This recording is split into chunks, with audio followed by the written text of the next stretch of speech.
As the session ended, John stood up from his seat and turned toward Elizabeth. She had lost this round, but her defeat wasn't the victory John had hoped for. He wasn't in this for the humiliation of others. He was in this to make a real difference, but he couldn't help the slight smirk that played at the corners of his lips. "Better luck next time, Elizabeth," he said, his voice light but carrying the weight of a man who had just discovered the power of his own voice. Warren shot him a glance, her eyes cold, but John didn't flinch. He had won more than just a debate today. He had won a battle for his own soul. And as the chamber slowly emptied, John Kennedy stepped out into the hallway, his thoughts already turning to the next challenge. The political world would continue to spin, the drama would never end, but today, he had been reminded of something vital, that no matter how many battles came his way, he had already won the most important one. He had finally found his voice. The days following John Kennedy's confrontation with Elizabeth Warren felt like a blur. The media was buzzing with the aftermath of the Senate showdown, headlines running wild with the now infamous moment when Kennedy had humiliated Warren with one simple, yet powerful sentence. The footage was everywhere, and as the story gained traction, so did John's position. But for John, it wasn't about the headlines. The battle had just begun. It was the day of the Senate vote on the most crucial piece of legislation in years, a bill that could reshape the nation's economy and affect millions of lives. The vote was set, the pressure was on, and John knew that this was the moment he had been preparing for his entire career. The question was no longer whether he could withstand the pressure, it was whether he could lead the charge when it mattered the most. As the vote approached, the air inside the Capitol was thick with tension. Behind the polished doors of the Senate chamber, John could hear the murmurs of politicians, the clinking of glasses, the quiet hum of lobbyists. They were all waiting like sharks circling their prey. But John had been through worse. He had survived the flames, come out of the darkest moments with his hands still clean. Today he would show them all that he wasn't afraid. But even as he stood in the Senate hall, preparing for the vote, a familiar voice called out to him. "Senator Kennedy," Elizabeth Warren's voice rang out from behind him, cutting through the noise. "Are you really going to let the people you've sworn to protect suffer for your political games?" Her words were sharp, a direct attack on his integrity, but John didn't flinch. He had heard this before, the empty accusations, the baseless attacks designed to shake him. Warren had underestimated him once, and now she was trying to provoke him again, but this time it wouldn't work. This time he was different. He turned slowly, facing her with a calm that belied the fire burning inside. "Elizabeth," he began, his voice low but steady, "this isn't about politics. This is about what's right. This is about doing the hard thing, not the easy thing." The silence that followed was heavy. Warren's eyes narrowed, her frustration evident. The crowd of onlookers in the hall seemed to hold their breath as the two senators locked eyes. "You think you can walk in here, throw your weight around and make people believe in your way of thinking?" Warren snapped. "I'll tell you something, Kennedy. Your time is running out." John's lips curled into a faint smile, and for a moment, the world around him seemed to disappear. All the noise, the tension, the political drama, it all faded. "No," he said, his voice clear and unwavering. "My time isn't running out. This is just the beginning. You think I'm a pawn in your game? Let me show you what happens when a man has nothing to lose." There was a beat of silence before he added, with a quiet confidence that seemed to echo in the chamber, "I'm done being underestimated, and you should be too." And with that, John Kennedy turned back toward the podium where the final vote was about to take place. The room felt smaller now. There was a sense of finality in his words, a recognition that the next few moments would define the future. As he took his place, the rest of the Senate watched, a collective exhale rippling through the chamber. John had faced the ultimate challenge, publicly humiliated, threatened, and undermined, but here he was, standing tall, his moral compass intact. His presence was commanding, not just as a senator, but as a man who had earned his place. The vote came, and the result was swift. The legislation passed, a victory that was hard-fought but well-earned. John had faced his critics, his detractors, and his doubts, but he had emerged victorious, not just for himself, but for the people who believed in him. As the Senate hall erupted in applause, John stood motionless, absorbing the weight of the moment. Elizabeth Warren's words had bounced off him, but the power of his own conviction had carried him through. The victory wasn't just in the passing of the bill, it was in something far more important. John Kennedy had proven, not just to Elizabeth Warren but to himself, that his strength lay in something deeper than politics, his unwavering commitment to do what was right. The crowd's applause faded as he walked back to his office, but the truth of that moment lingered in the air and in John's heart. For the first time, he realized that no matter what came next, he had won because he had stood for something that truly mattered. The Senate session had ended, but the echoes of that day still reverberated in John Kennedy's mind. The vote had passed, and he had delivered a victory not just for his supporters but for something deeper, the unwavering belief that politics, at its core, was about people. It wasn't about power or prestige. It was about making the hard decisions, the ones that mattered regardless of how high the stakes were. As John walked through the halls of the Senate building, his mind was quiet. The chatter around him, the clatter of footsteps, the buzz of conversations, none of it mattered now. He had faced his fears, stood up to one of the most formidable opponents in the political world, and emerged unscathed. But the victory was never just about winning a debate. It was about standing firm in the face of adversity and staying true to his values. When John arrived at his office, he sat down in his chair and took a deep breath. There, in the quiet aftermath of the storm, he could finally reflect on what had happened. Elizabeth Warren had tried to break him, to reduce him to nothing more than a political pawn. But he hadn't flinched. He hadn't allowed her or anyone else to define him. The phone rang, snapping him out of his thoughts. It was his assistant reminding him of a meeting scheduled for later in the day. But John didn't feel the weight of the politics in that moment. All the meetings, all the policy discussions, none of that was as important as what had happened in the Senate. He had made a promise to himself long ago. He would never let the system change who he was. John had been through enough battles to know that victory wasn't always about the outcome. Sometimes it was about the journey, about what you learned along the way. He had learned more about himself than he ever thought possible, and in the process he had learned that courage wasn't the absence of fear. It was the ability to move forward despite it. Later that evening, as the sun set over the Capitol building, John received a message from an unexpected source, Elizabeth Warren. The message was short, but its weight was undeniable. "You've earned my respect. John, this isn't over, but you've proven something today." It was a small victory in itself, one that John didn't expect, but one that meant more than he had anticipated. The respect of his enemies, especially someone as formidable as Elizabeth Warren, wasn't something he'd sought. But now that he had it, it felt like a validation of everything he had stood for. It wasn't about the public applause, the media coverage, or the headlines. It was about the truth of his actions speaking louder than any words ever could. But as John sat there staring at his phone, he realized that the real work was just beginning. The bill had passed, but the battle was far from over. The road ahead would be long, and there would be more fights, more challenges. But he wasn't afraid anymore.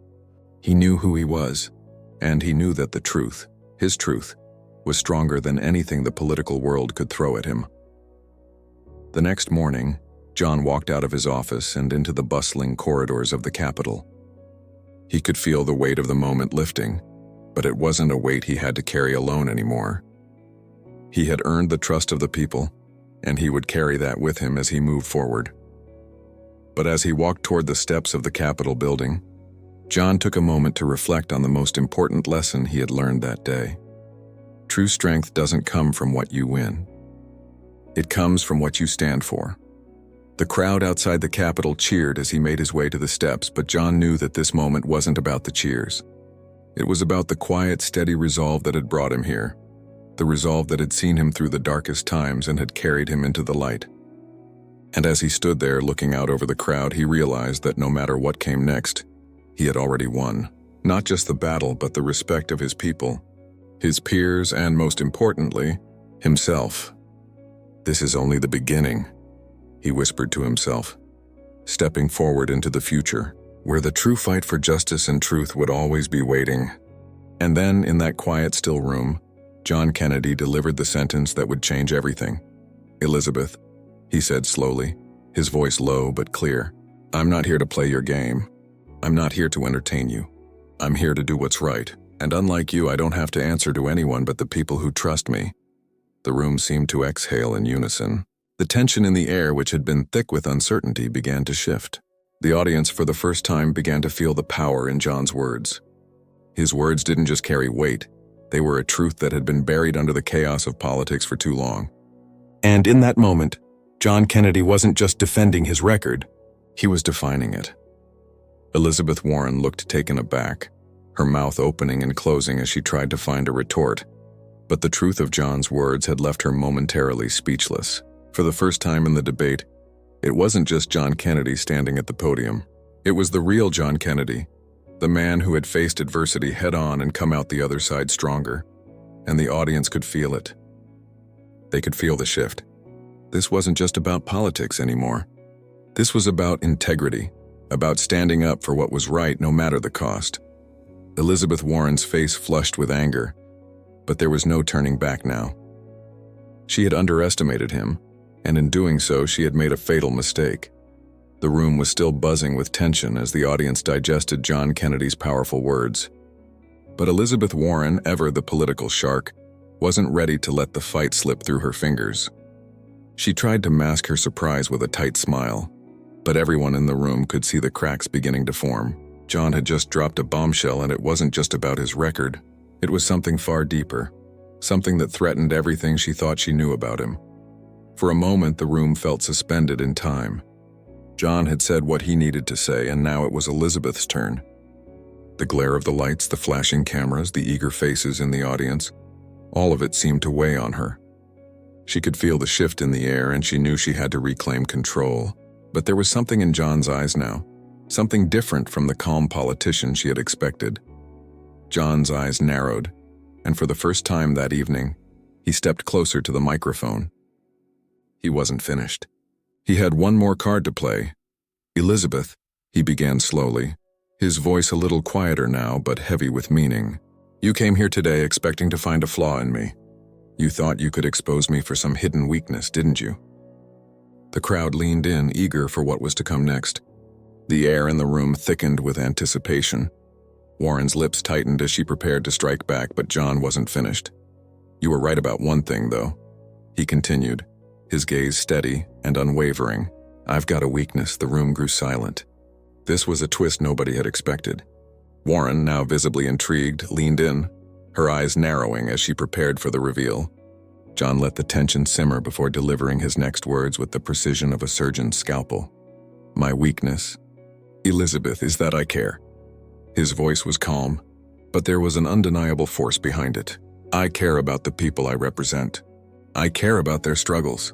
I care about their lives, their dreams, their futures. And that's a weakness you'll never understand." The silence in the room was deafening. Warren blinked, her face frozen for a moment as if John's words had struck her with unexpected force. She opened her mouth to retort, but no words came.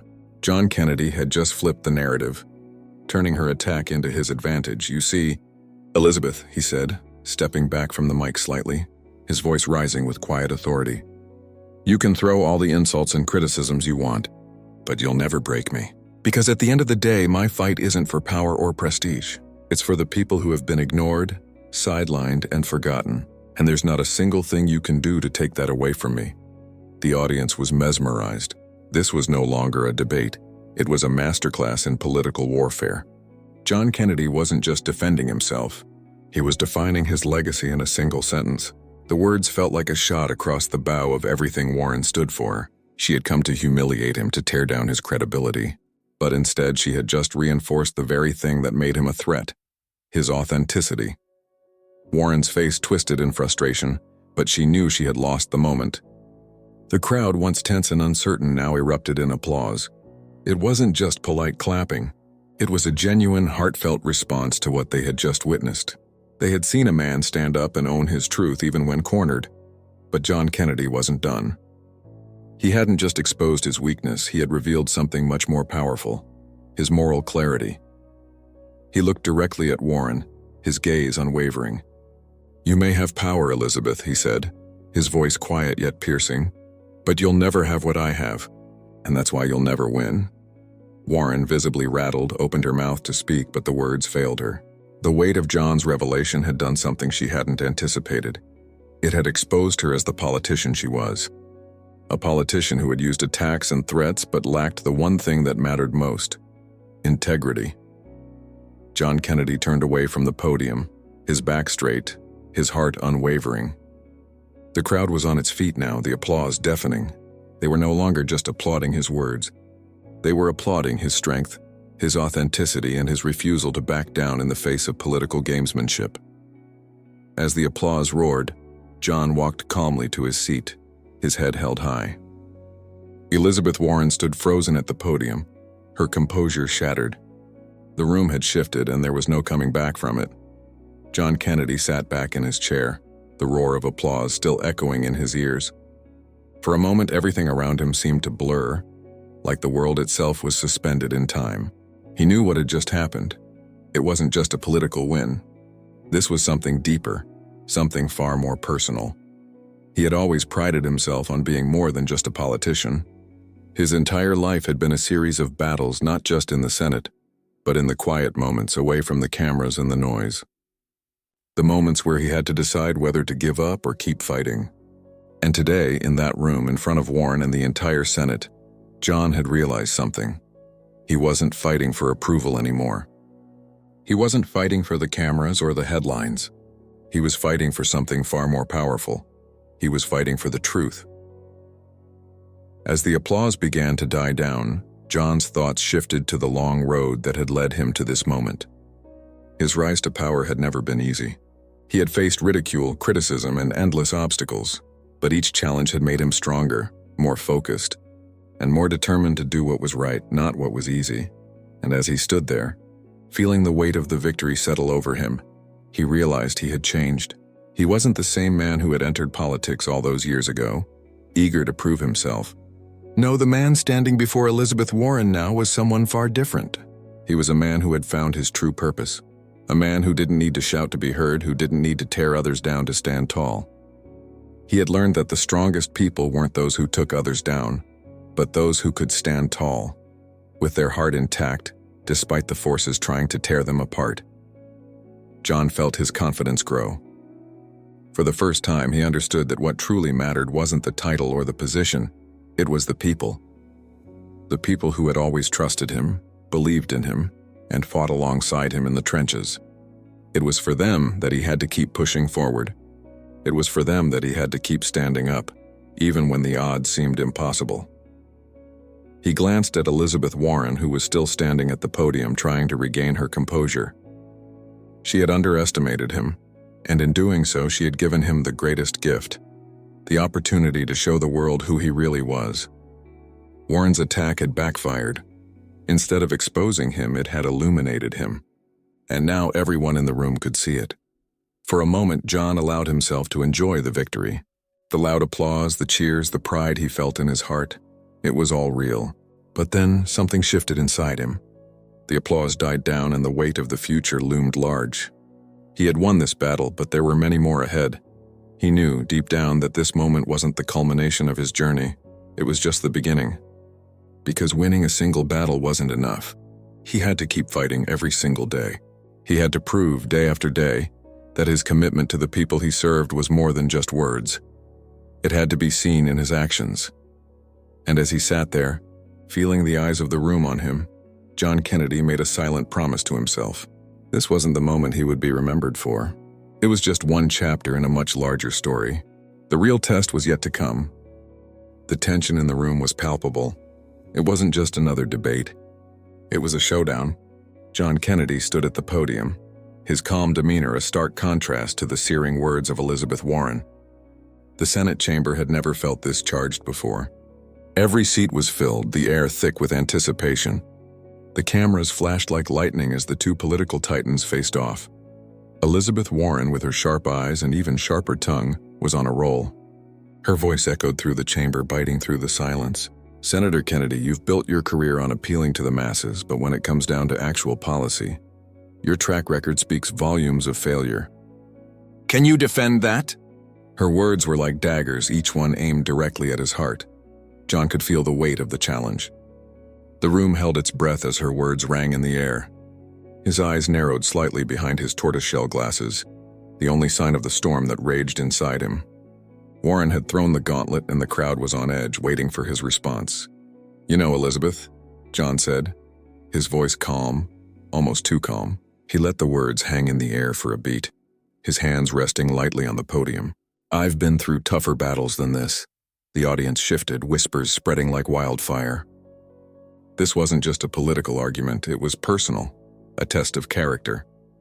Elizabeth Warren, known for her fierce approach, didn't expect a man like John Kennedy to remain unshaken. But as the tension mounted, John stood like a rock, unyielding.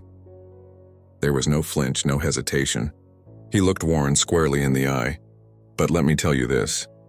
His voice dropped a notch, a subtle shift that sent a chill through the room. "I've faced worse threats than you and walked away with my head held high." Elizabeth Warren's lips tightened, the crowd's murmurs growing louder. This was no longer just a policy discussion. It was a fight for dominance, and John Kennedy wasn't going to back down. John Kennedy wasn't always the confident, unflappable senator everyone saw before them. Before the polished suit and the Southern charm, before the polished speeches and lawmakers' accolades, there was a man who had walked through fire, faced ridicule, and questioned his own worth. The road to the Senate hadn't been easy, and he wasn't afraid to admit it. He grew up in a small town in Louisiana, where survival wasn't guaranteed, but respect was earned. His father, a tough-as-nails mechanic, taught him the value of hard work, while his mother, a soft-spoken woman with a fierce resolve, instilled in him the belief that a person's worth could never be measured by wealth or status. As a young man, John wasn't the type to get caught up in the game of politics. He wanted to become a lawyer, sure, but his dreams were more about helping people than making headlines. But like many ambitious individuals, he learned the hard way that ambition could sometimes mean sacrificing parts of yourself. It was during his first campaign that the real test of his character began. His opponent, a seasoned political figure, used every dirty trick in the book to bring John down. He spread lies, accused him of being inexperienced, of being too young, too naive. The press had a field day, and John found himself the target of mockery from every angle. His opponent's allies were relentless, digging into his personal life, questioning his integrity. John felt the sting of each word, each accusation. There were days when he wanted to quit, when he wondered if his family's legacy could really withstand the weight of it all. But his mother's words echoed in his mind, as they always did when he felt doubt creeping in. "Fear is the enemy of progress. You can only lose if you quit." So he fought back, not with flashy slogans or empty promises, but with honesty, integrity, and a relentless belief that the truth was his greatest weapon. Slowly but surely, his message resonated with the people. By the time the campaign ended, he had won more than just the election. He had earned the respect of those who once doubted him, and that respect, John would later realize, was the key to every success that followed. But the scars of those early battles never fully faded. Every challenge after that, whether it was policy debates or political rivalries, carried a weight that told him deep down that no matter how many victories he had under his belt, there would always be another fight waiting. And he would have to face it head on. It was that same quiet determination, built in the heat of those early political wars, that gave John the strength to stand before Elizabeth Warren today. He'd been in the trenches before, surrounded by enemies who underestimated him. He knew what it felt like to have someone try to break you down with words, with threats, with the cold indifference of politics. He knew, better than anyone, that the real test wasn't in responding to an opponent's words. It was in the silence that followed, the ability to remain steadfast when everyone expected you to fall. As he listened to Elizabeth Warren's threat reverberate through the Senate chamber, he didn't flinch. He didn't back down. Instead, he drew from the strength that had carried him through all those years. The strength that told him this moment, like every other, was just another battle to fight, and just like before, he would come out on top. The air in the Senate chamber grew thick with tension as Elizabeth Warren's challenge lingered in the room. It wasn't just a policy debate anymore. It had become personal. The crowd shifted uncomfortably in their seats, eyes darting back and forth between Warren and John Kennedy, who stood there with the poise of someone who had fought battles far tougher than this. John had been in the political game long enough to know when someone was trying to provoke him, and Elizabeth Warren was a seasoned player. She didn't care about winning this debate, she cared about humiliating him. She wanted to bring down the man who had, for so long, represented the kind of politics she despised, the charming, Southern senator with an appeal to the masses but little substance beneath the surface. But John wasn't just a politician, he was a fighter, and he had spent a lifetime proving people wrong. Every challenge, every accusation, every attempt to undermine him only made him stronger. And today, this challenge from one of the most powerful political figures in the country was no different. Elizabeth Warren, sensing that the room was growing restless, pressed on. "You've built a career on manipulating the masses, Senator," she said, her voice biting, aimed directly at John. "But here's the truth. You're nothing more than a puppet, controlled by the very corporations you claim to oppose. Can you honestly say you've done anything to improve the lives of ordinary Americans?" Her words sliced through the air like a knife, and for a moment John felt the heat rise in his chest. She wasn't just questioning his policies, she was questioning his very integrity, the heart of everything he had worked for. The audience watched in silence, every eye on John, waiting to see how he would react. Would he crumble under the weight of her attack, or would he stand firm as he always had? John didn't respond right away. He stood there, the weight of her words pressing down on him, but he knew better than to react hastily. He had learned long ago that in moments like this, silence was more powerful than any quick rebuttal. He let the silence hang in the room, letting the pressure build, knowing that the longer he stayed silent, the more Elizabeth's words would echo in the minds of those listening. Then, slowly, he spoke. "Elizabeth," his voice was calm, measured, but there was an undeniable sharpness to it. "You've got a lot to say about what I've done, but let me remind you that people don't follow politicians because of what they say. They follow them because of what they do." He paused for a moment, watching her face twist with irritation, knowing he had struck a nerve. "I've spent my career fighting for the people who don't have a voice. The people you'd rather ignore while you sit comfortably in your ivory tower, throwing stones at anyone who dares to stand up for them." The room was still, and for a moment it felt like time had stopped. Warren, always the loudest voice in the room, was silent for the first time in this debate. John knew she hated being put on the defensive, and he could see the flicker of doubt in her eyes, but she wasn't about to back down. "So you think you've got it all figured out, huh?" She shot back, her eyes narrowing. "You think your little Southern charm and folksy quotes can make up for your lack of real progress? You're a joke, Kennedy." The words stung, but John Kennedy had long since learned how to wear insults like armor. He had faced much worse in his life, both in politics and in personal battles, and he had learned that the best way to handle an attack wasn't by retaliating, but by standing firm, by letting the strength of his convictions speak for themselves.